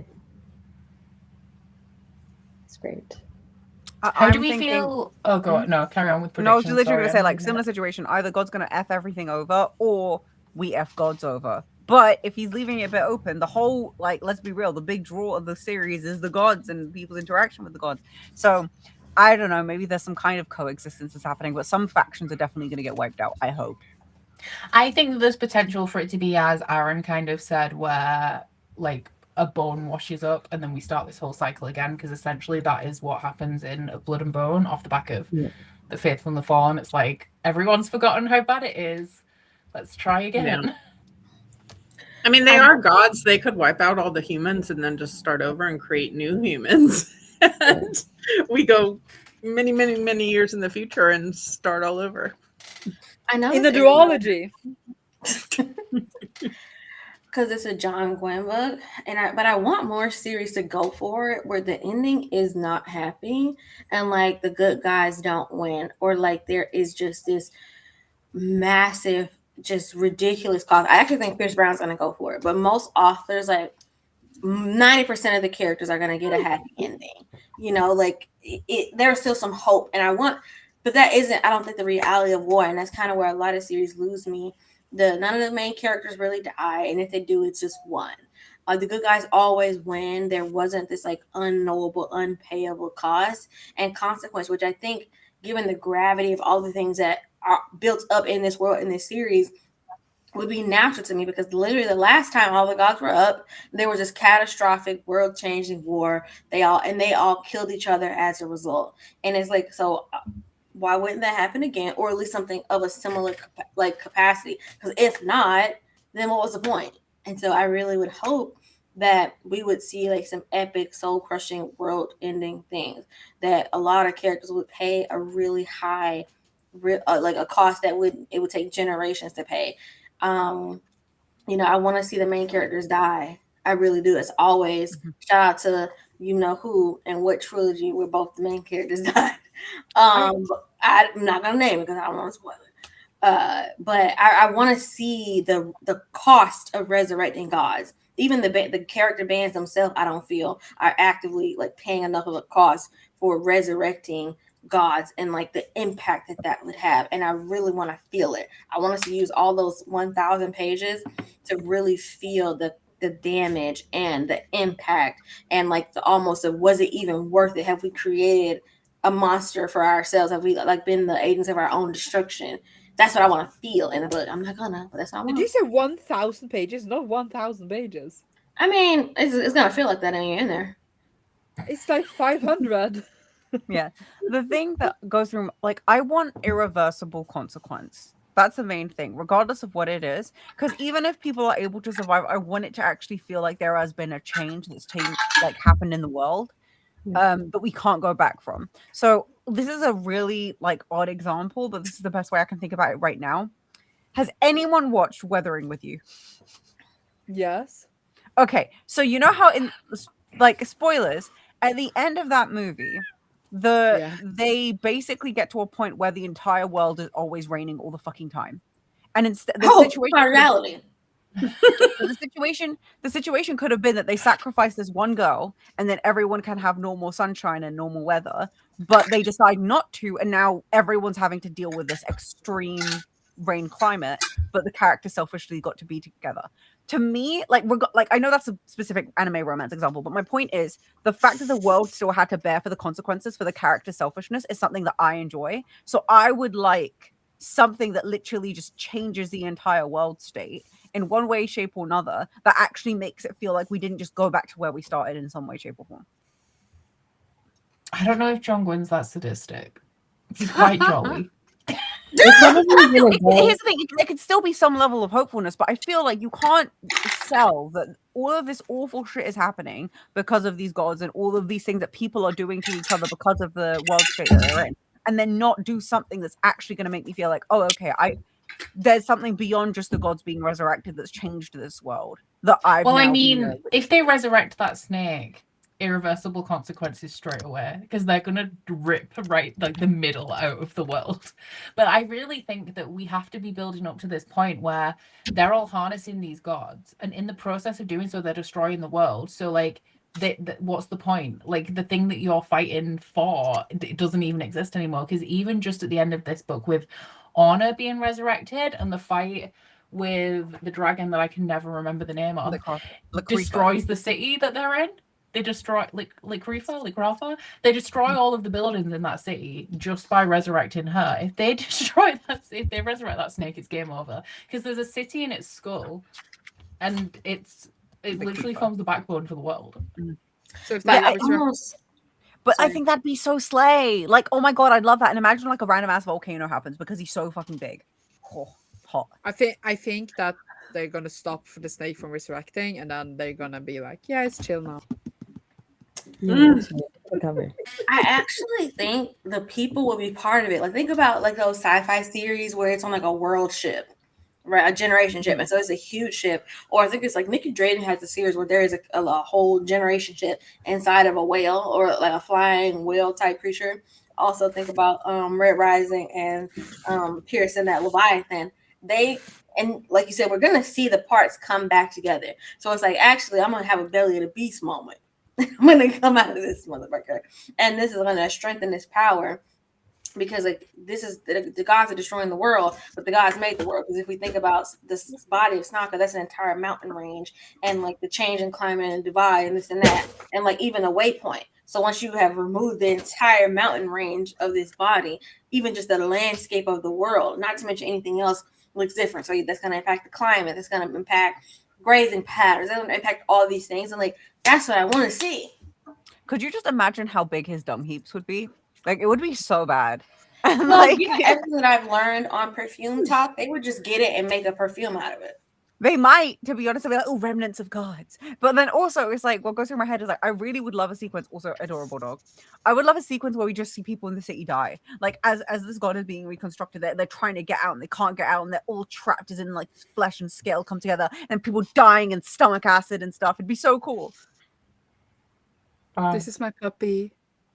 Sorry, Yeah, Oh, they're so little. because she's 8 weeks old. What kind of dog is that? What kind of dog is that? A It Pomeranian? took me a while to figure out whether it was a dog or a cat, to be fair, because she's so small.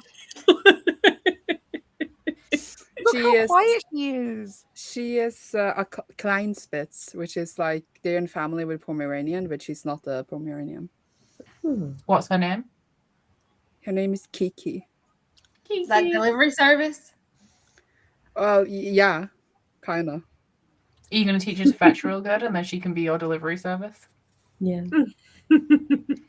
She's so cute. Look how gentle. She's not even yapping. She's just like timid. Wow. Puppies I do wonder like if John Gwynn did play God of War. There's Interesting. No, no, I- way he didn't. There's no way he didn't like. He probably had like lots of thoughts about Valhalla, but in like Assassin's Creed, but he probably enjoyed God of War because God of War was peak.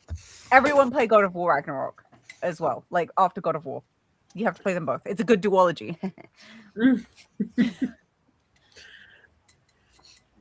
I had a thought, but I lost it because of the puppy. Oh, so it's Sandra's fault. Got it. Yeah. Mhm. Well, I was Well, thinking maybe because you had um, so many moments of the thralls and like people selling people and all of that, and then we have the gods who have been put in these thrall collars. Like I feel like there has to be some revenge mission on the gods' part to like smack down the people who have put them in collars and put people in collars, and like there has to be Yeah, I some. think Zeph, like when you're saying with the change, I'm sure like it'll go in like maybe a positive way where it's like the tainted are not thralled anymore, or there won't be any more thralls. Like there was a lot of conversation about the way the world works. I don't know if you guys remember, but like maybe it's like hinting at something for the end where it's like, oh yeah, this is how normally he would do it, and that's just the way it works. Maybe it'll be something different. I don't know. Yeah. And to be honest, maybe even the perception towards being tainted is going to change if gods are Mm. back. Like you can't look at the people who have god blood negatively if the gods are running amok again. Yeah. Obviously, We did some have people this might not like it, but discussion we might- with the dragon lady was Mm. saying that like, why are they calling you tainted? They should call you like blessed or something like that. exactly. So Yeah. like we might have Which to be, is like, a valid changing and point perception when you happening. think about it. Yeah.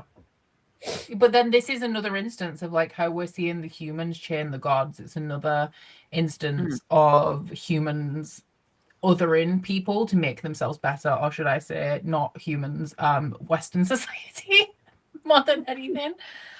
putting people in little boxes to make themselves better. I feel like it's that kind of thing, because realistically the tainted are a threat to them, and how do you remove a threat? Well, you just kill them all.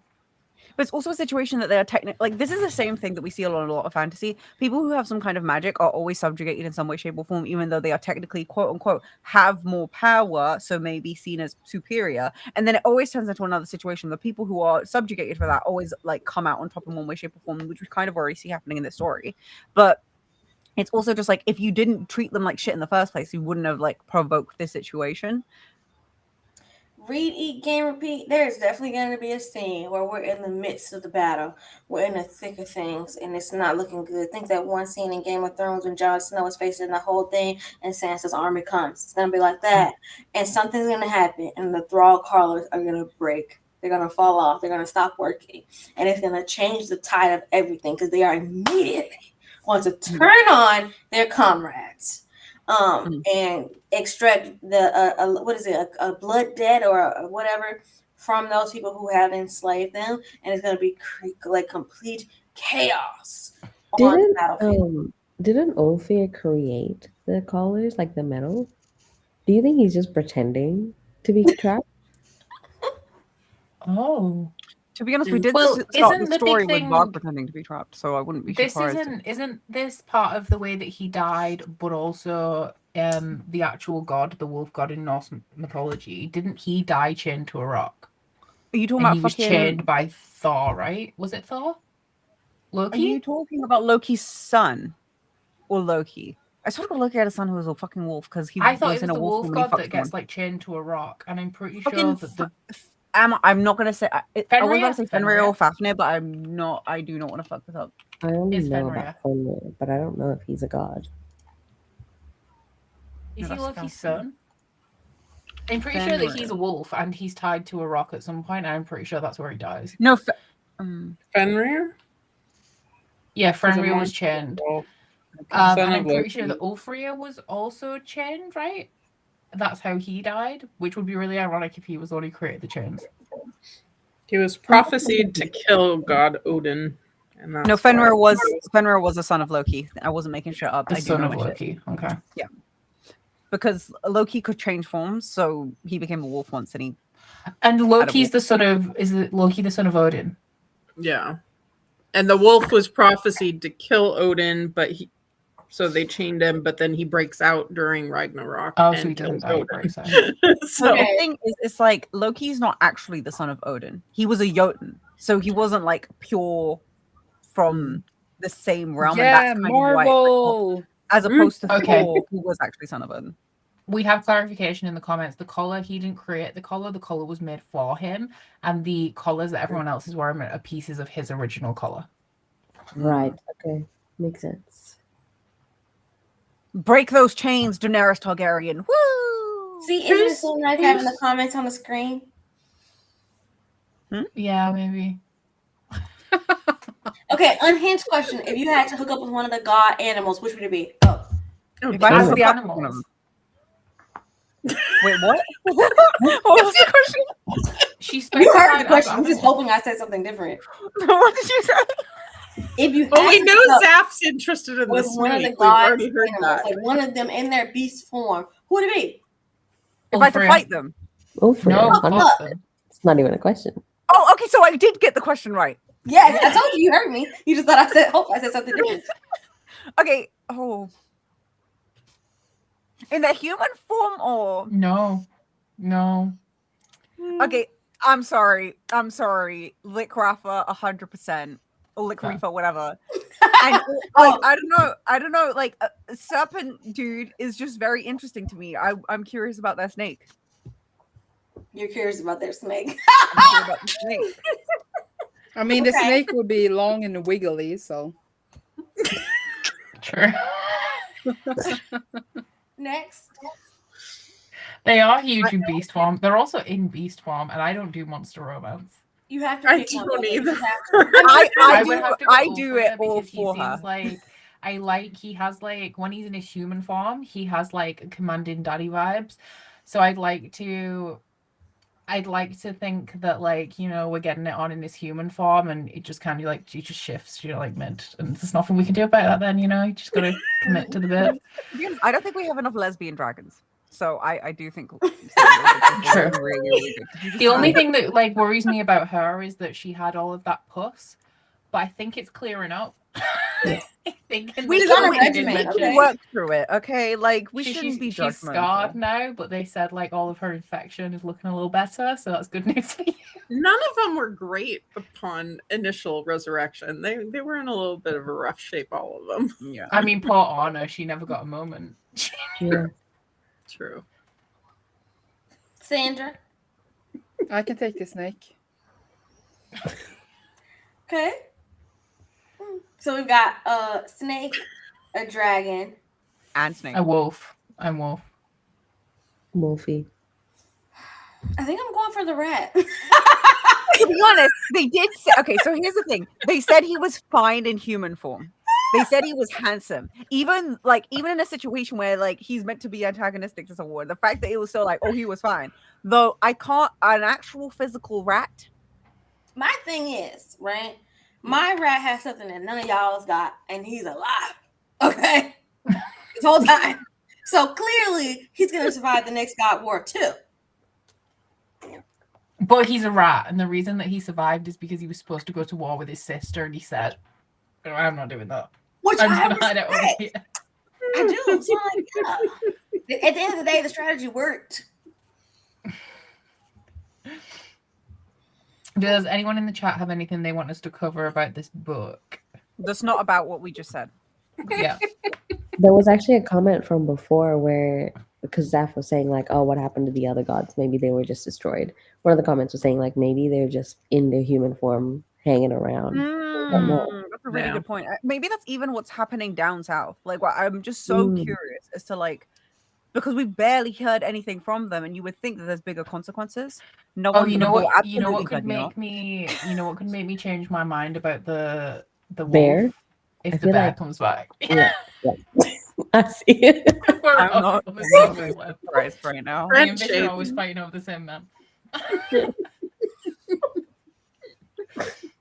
Okay. one for the While ball. we're waiting on y'all's comments, okay, going back to if we go back to the tainted, this is separate from one to hunch. Which gods like powers that their offspring have would you want? Ooh. Well, I don't want the rat powers because Bior said that he can rearrange his skeleton to fit through smaller gaps. Like, I'm not about that Yeah. life. Just hating on my man, but you could always get out of a bad situation. I mean, Orca gets pretty badass when she's like Yeah, I do really channeling like the her movie. inner power. They also have really good eyesight and really good sense Yeah. of smell, and they run Maybe- really fast. If I can't pick the wolf, maybe a hound. That would be fun. If you can't pick the wolf, you'll pick the one that's kind of a wolf. Yeah, like Wolf Do you adjacent. think the eagle could be cool because eagles will have really good eyesight and they're also pretty intelligent? I wish the winged ones had wings. Mm. Because What imagine if you just is Skuld? Is she like a harpy or a Valkyrie? Is that her vibe? Yeah. They're like, I guess they're like half wolf, half eagle. So they're just like half. Because they have wings. Oh, they Um, half wolf as well. Oh, that makes It's- sense. Yeah, because they're the daughter of Ulfr and Orna. So. Yes. Okay, yeah, that does Yeah. make sense. That was really sad when he came back and he was like, "Where are your sisters?" And she was like, "They're all dead." Yeah.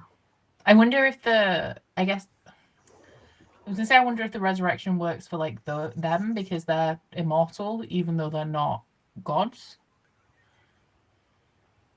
Don't know. Oh, I could actually do with the Hound Blood. Actually, I lose things all the time. I get worried that I've lost my wallet or my keys a lot. I can't find my phone, and it's normally like in my immediate area, and I have just no idea where it is. I use my find my phone function on my watch more than I care to admit. Mm. One of the gods had a daughter called Valkyrie. I think Valkyries, like legit Valkyries, or someone named Valkyrie, have been mentioned at some point.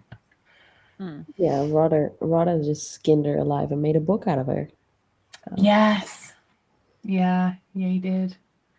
And didn't the dragon say that she made her own book out of skin while she Yeah. was underground? And she was so dumb. She's like, "Oh yeah, I made a book and I kept it back in my cave." Yeah, Rosa was like, what happened is she's like, oh, I made my own book and I just guess it's fallen into the wrong hands. Oops. I think that was to explain how Ulfria came back. I was Yeah. like, yeah, whoopsie. It's just like a passion project that she had that has the ability to like end the world and go off, I guess. Mhm. Me, when I used to be looking for my glasses and I would literally be wearing them. Mm. I have my fucking glasses. And I'll be like, look for my glasses. Or I look for my, sometimes I'm like looking at my phone and I'm like, where's my phone? And it's literally, I'm looking To be honest, I think, like, if I'm practically thinking, I think one thing that would be really helpful in real life is like good hearing, because just like, one, I want to hear people talk shit.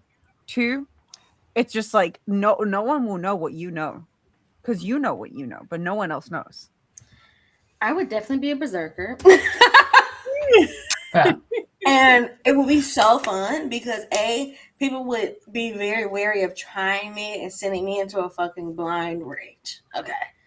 But then going into a rage, oh, it would be so exciting. I've developed like anger issues in like the last year. Is it because you work in like customer service? Yes. And then when I had to drive a lot, I used to be like, wow, like everyone on the road should be glad that I don't have either a monster truck to drive over you, driving stupid, or a gun to shoot out these LED headlights or whatever else. But if I was a berserker, whenever these things, I could literally just literally go crazy on everybody, and it would just be, that really does sound really good to me. Sorry, it's in my blood. I can't help it. It's just how I am. It really is how I am. But yeah, I really think we should get on that. I will say, I believe my queen will come back, and I will just hope. Like, to be honest, I just want her to be back because I like Orca and I just like her character, and I feel like we're not done with her yet. Orca is the I most just feel like- story. Yeah, I think that we're the most connected to her because we spent some time with her when she was happy before her husband died and her kid went missing. Whereas everybody else, we kind of were just thrown into their storyline already. So I feel like that's why she's everyone's favorite. I just I like want her. Belvar, now- we had big gaps. Like there were huge chunks of the book that we just didn't go back to her compared to everyone else. She's so. I just want her like now that she's found Brecca, I just want her to like step into like her role as a skull splitter. She didn't And find him. She Mhm. threw him in the river. He's lost again.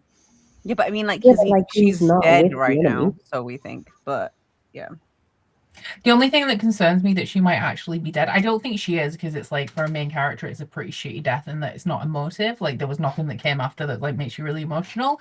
And if you were waiting a year or whatever between books, then by the time you picked up the next book, you're not going to cry in the first chapter because like you're so far removed from like the last thing that you Yeah. read. But it is concerning because obviously like we know that Lif survived, but Lif also had people there to rescue him and was bitten by like one spider. She's surrounded by them. And they're Yeah. pissed at her. so also who's gonna get to her, because we also know there's still enemy faction people around her right now. They could Wait, get her. no. The spiders work for the dragon lady. So I think that they've paralyzed her and they're just going to take her back. True, because they did all they did say is that she fell into darkness. She didn't say that she was like, oh, in so much death, like pain and death, whatever. Yeah, because she's got the venom, so she can't stay And we know conscious Brecca's 'cause gonna be she's- fine because like Vesley and Spur and Lif, etc. They're all gonna, and also the thrall that she freed, Spout. What was her name? Spout? I don't know how to pronounce her name. Yeah, I can't remember. She came Special in too name. late. I need Yeah, more time so- to remember her name. But they are all going to be waiting for the kid, and they'll find the kid, and they'll be like, "Oh shit, something's happened," and they're gonna go away. But Brecca, I don't know, if some bad bitch shit happens between like Orca and like Reefa, and it's just like I don't know, they like have an alliance or something. They'll I beat don't that shit think up. so. I feel like she would rather die. I'm making shit up right now. Let me just pretend like in my fan fiction version. The other thing that's with her is a night hag, and because she's unconscious, it can actually do its night hag things, whatever they may be. Yeah, it was interesting because it's blue frost tinged darkness. Like it's not Yeah. everything actually pres- fading to black. It's something different than that. And the frost tinged, obviously, because they're like frost spiders or whatever, but also it makes me think Yeah. of ice preservation, remembrance. Like it's keeping someone in a certain form rather than necessarily. Because also it's like it might be a way of literally paralyzing your prey before you consume them Mhm. later, rather than killing them and devouring right then and there. Because think about it, all these spiders could have descended on her together and started fighting her and stuff like that, but they didn't. They try to poison her to then eat her when she's dead. I don't know. Suspicious. Yeah, because someone mentioned the thing on the chest. It's the night hag. It said that dropped onto her chest. And that's Yeah. the thing that tried to get Leaf, whatever, however you Yeah. pronounce his name, earlier because he fell asleep. Yeah. And like put him in a trance or like nightmare or something. So guess we'll This see. could also lead to like an epic transformation. Like we see all the tainted in like their regular state, but it could be like a Pokemon thing where like there's an evolution. Like they can go to the next level. And now we see maybe that they in need their the- gods to do so, yeah. Mm. But the snake scene definitely gave that. I don't remember which book it was, but Lord of the Rings, where they go to fucking Mordor and they're in a tower, and the little snake lady, is it Frodo? Yeah, it's Frodo that she gets and like poisons him. Snake lady is a spider. It's a That's spider. what I'm. The thing is, I'm saying snake, but I absolutely mean spider because we're talking about the fucking spiders. Right. Gotcha. I don't get a lot of sleep. got I you. drink too much caffeine, but you know what I'm talking about. Well, the spider when they get her, so I'm like, it's kind of harkening back to that. I think, and so yeah, you know, they eat one thing and they process it for a very long time, which is very like snake behavior. So they gotta save it when they finish digesting whatever they got currently as the horde of spiders along my window. Hear me. Scary. It is scary. I don't like it. I don't. Can we also can I just say we've You had don't need to show Varg- us. It's fine. It's a bunch of them too. No, it's fine. You don't need to show us. Are you talking about trees? No, spiders. Spiders. Washington has a lot of fucking spiders. Fuck no. What I was gonna say is like for Varg, I'm pretty sure we still haven't had the proper reveal around his sister. Do we have any thoughts about what could have potentially actually happened that's gonna make No, us we do. We following find him? out what happened to her. He's following her in this book. She's live. Am I stupid? Did I just miss that because I wasn't paying Yeah, attention because to we his talk story? about this at multiple points throughout this book. So he finds a slave I do that not care lived on about the same Varg. Can you farm tell? as him. And he's like, do you know who killed my sister? And she's like, what do you mean? She was live when I last saw her. And he was like, when did you last see her? And she was like, not that long ago. This guy bought her and me. And then he goes to that guy. And that guy's like, oh, she was horrible and she kept running away. So I sold her to another guy. And that's the guy that he's going to now. And see, shit like that Right. pisses me Why off. do I don't remember this. All of us, we just zoned it out. And I that just guy don't is care really about. I easy don't to care about find. Varg enough. I just don't feel like. I actually liked his perspective in this one, but I did kind of keep losing track because everybody in every perspective is following somebody, and I kept losing track of who in which perspective was following who. Because like the Bloodsworn and the Battlegrim are the same. Yeah. So like I was getting confused about which ones we were following and who it was that they were trying to get.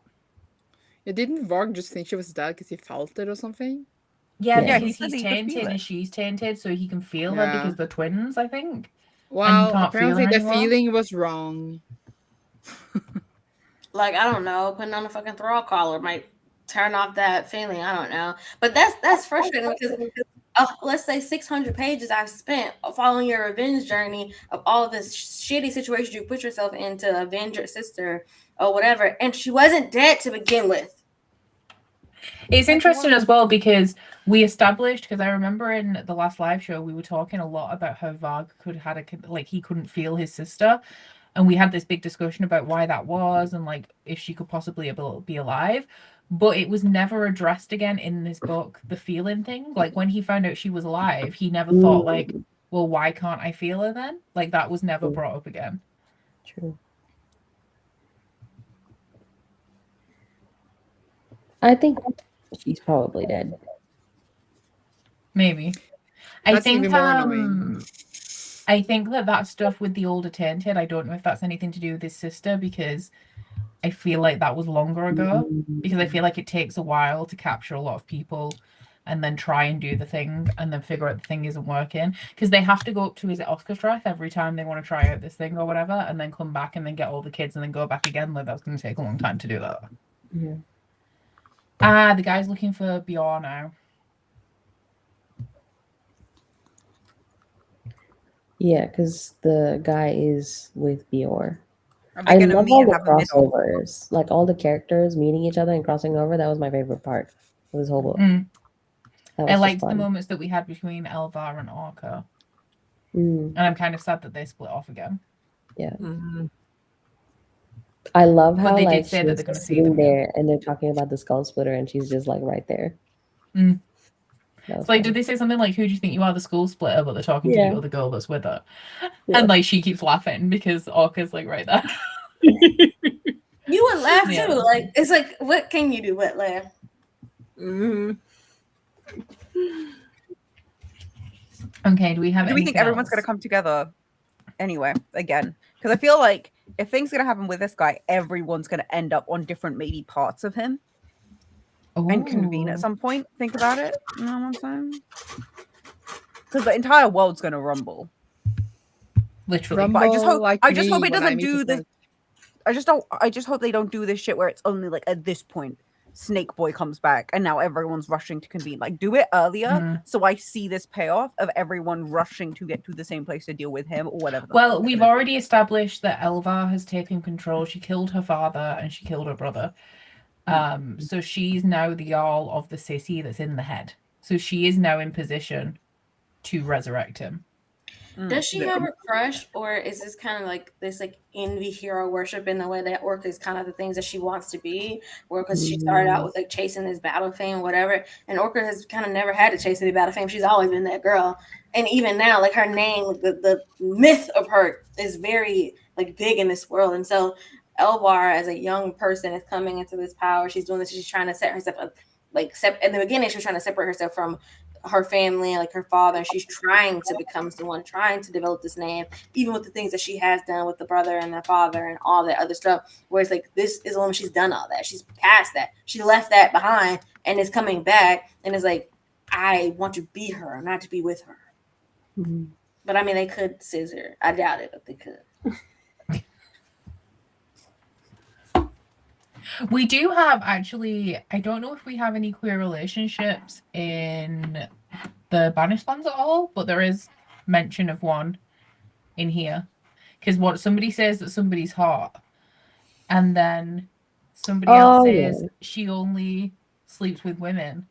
Yeah. And then one Yeah. of them says, no, actually, she slept with this guy. And then the original one was like, yeah, and then she killed him. So we have had some relations in this Yeah. world. I can't remember if we have any in the Banished Lands. The angels had to be queer because there was only men for a long ass time. I mean,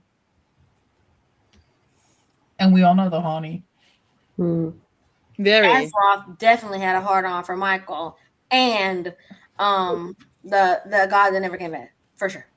And also, my boys were together the whole time, you know. So But there it and is. there. There it is. Oh, Let's say they were boyfriends. So yeah, the biggest queer relationship we had.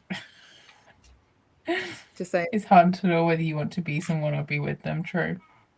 You should kiss them and find out. That's always my advice. Zaf, you're muted.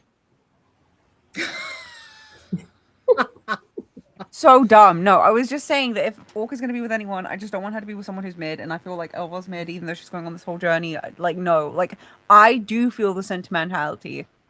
Just a Orca's good going to be connection. alone. Yeah, I would like her Orca to be loves her alone man. because I would like her to. dead husband was so lovely and he got her so well and he was on her level. I'm not interested in her being with anyone else. Ain't nobody gonna match that. Yeah, I don't think she'll be with anyone. I don't think anyone can. I think she's going to be dead by the end of the book, so she's not going to be with anyone Stop. else. I agree, Sandra. She's gonna be with her Lord and Father in heaven. Yes.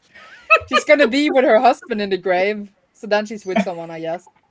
Good Lord. I don't think And that with she that, will I'm die done. actually because her son is too young. He can be raised by the Bloodsworn. He will become one of the Bloodsworn. I He really can thought be you said the Skull Blob Swan then. He can be Skull Splitter number 2.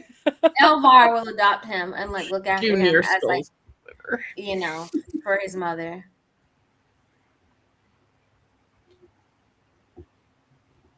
And hopefully they'll stop using slaves.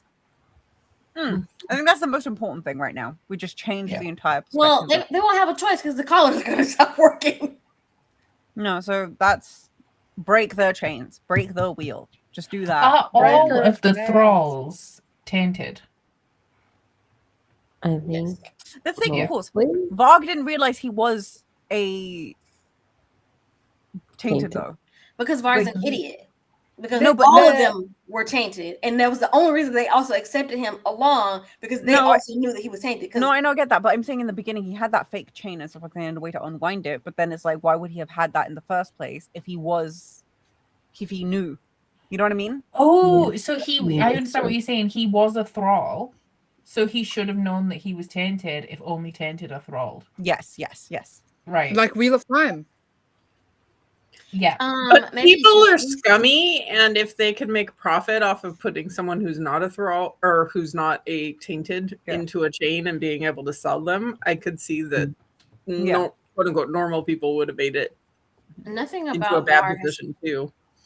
has given that he's the smartest cookie. This is That's also why true. you call Bard no sense, because he has no sense. Because like it was, Oh, yeah, it was true. almost an open joke in the first book where they were all very aware that they all had this one thing in common, and he didn't get it, and he was curious of why they were letting him on, and like he really thought he had gotten away with something, and they were like, you know, you're like us too. And he's like, huh? So Maybe they do just thrall normal people, but if you are tainted, then you are thralled. Because that's what I all didn't. I wasn't tainted sure are about. thralls, but not all thralls are tainted. Yeah, I wasn't sure whether the That only makes sense. thralls would like that was the qualification for being a thrall is that you had to be tainted, Mm. or whether it was just generally a world that had slaves, and if you were tainted, then you were You definitely going to had be a to thrall. have been, yeah. But then also, like, who set that system up? Like, who was like, oh, these people who technically have more traits than normal humans must be perceived negatively, da, da, da, da. And I get it, the gods were gone for a while, but I'm just like curious as to how things ended up the way they did. I don't really think we're going to go into it. I but think still. they It was the explained whitest man in the world. Probably. I think they explained it in the first book where it's like, oh yeah, people were like, oh my god, I just lost my thought. People were angry with the gods, so they were like, okay, Any connection we're to them, here. yeah. Let's slave them up. But it's just like a farmer being able to read the sky and tell you it's gonna rain or it's this time of day. And then if it was a woman, oh, witch, she's a witch, and you get burned at the stake for like having eyes. Yeah. And like you said, they can hear really well. So it's like someone such and such always could hear what was going on, and so they must be descended of this person because of this, or a random child who's perfectly normal, and all of a sudden they go into a fucking rage. Oh, there's a berserker, and like the you know the traits they show in childhood, and they it kind of almost always comes out. Sorry, my dog is trying to eat my keyboard. Can you chill, please? Can you not eat my keyboard? Which My that's an dog interesting eats point. everything. I would have assumed it was quite a quick reaction though, considering it's like, oh, we want to get rid of all remnants of the gods now, or at least Remnants of the gods would be a good title for something. the next series. Yeah. There will be a duology. Yeah, I said the joke. There you go.